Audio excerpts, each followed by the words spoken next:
অপুনাবের ছেলেটা মুসলমানের সন্তান চুলগুলো এইভাবে নাড়া দেয়, এত বড় বড় চুল এইভাবে নড়ে। গত কয়েকদিন আগে আমাকে হঠাৎ একজনে দেখালো যে খবরে এসেছে, প্রত্যেকটি খবরে এসে খবরের কাগজে এসেছে, মিডিয়াতে এসেছে, অপুনাবের ছেলেটা মুসলমানের সন্তান।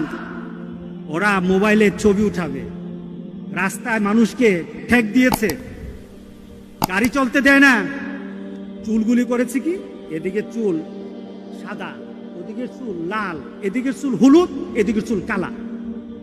বান্দরও তেমন না, কি বলেন? বান্দর দেখছেন এমন? কোন পশু পাখি এমন দেখছেন যে এই বিভিন্ন বৈচিত্র্য? এটা একটা সুন্দর আল্লাহর সৃষ্টিতে আছে, কিন্তু এইভাবে নিজেরা বানাইছে, এমন শয়তানুভূত তো শয়তান না। চুলগুলো এইভাবে নাড়া দেয়, এত বড় বড় চুল এইভাবে নড়ে। তখন সে মনে করে আমি কি হয়ে গেলাম। তার বাপ মা চিন্তা করে আমার ছেলে তো এখন লায়েক হয়েছে, আমার ছেলে এখন অনেক কিছু দেখায়, আমার ছেলে যখন রাস্তায় নামে তখন অনেকে আমার ছেলেকে ভয় পায়। আমি কি হয়ে গেলাম রে? নিজের সন্তানকে ভালো বানাতে পারে না, এটা হলো দুষ্ট বাপ। সুতরাং আমরা মুসলমান সন্তান বানাতে চাই। রাজি আছে সবাই? আপনি কি জানেন মা বাবার দোয়ার ব্যাপারে বলা হয়েছে, মা বাবার দোয়া আল্লাহ কি করে না? বলেন, মা বাবার দোয়া কি করে না? আল্লাহ ফেলে দেয় না। পৃথিবীতে সবচাইতে শ্রেষ্ঠতম দোয়ার স্থান হলো মা বাবা। ওই মা বাবা যদি হাত পাতে আরশ পর্যন্ত পৌঁছে যায়, ওই মা বাবা যদি বদদোয়া করে, পৃথিবীর সব তীর, সব টার্গেট মিস হতে পারে, কিন্তু মা বাবার বদদোয়া কখনো মিস হয় না, কখনো মিস হয় না।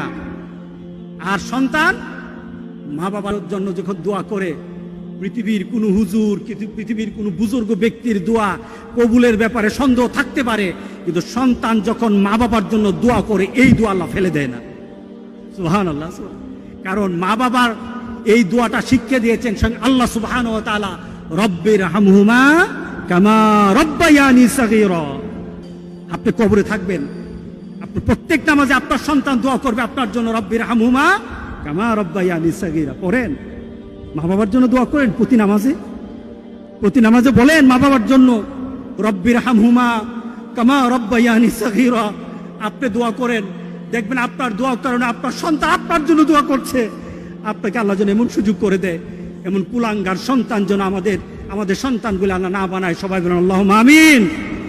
আপনার দালান, আপনার বাড়ি, আপনার সম্পদ, আপনার ব্যবসা, আপনার পৃথিবীর প্রতিপত্তি যত কিছু আছে, সব আপনি দুনিয়াতে ফেলেই চলে যেতে হবে, কিন্তু সন্তান কিন্তু আপনাকে ছেড়ে দিবে না। সন্তান আপনাকে ছেড়ে দিবে না।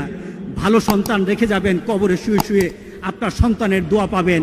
খারাপ সন্তান রেখে যাবেন, কবরে বিপদ বিপদ বিপদ চলতেই থাকবে। আল্লাহ আমাদের সবাইকে হেফাজত করুক। আমিন বলি।